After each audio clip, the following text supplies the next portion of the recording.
আসসালামু আলাইকুম, সবাই কেমন আছেন? আবারও চলে আসলাম। অবশেষে একদিন পরে বডিটা নামানোর জন্য সক্ষম হলাম। সবাই ইনশাল্লাহ দেখতে থাকুন।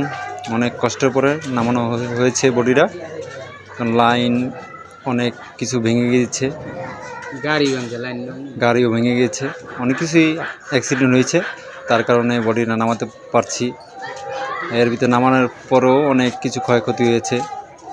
মানা করছে নামাতে, তারপরও ছেড়ে দিয়েছে। এই যে দেখতে পারবেন ওখানে বডিটা মানে করছিলাম বন্ধ করতে, বন্ধ না করে দিল চালু করে।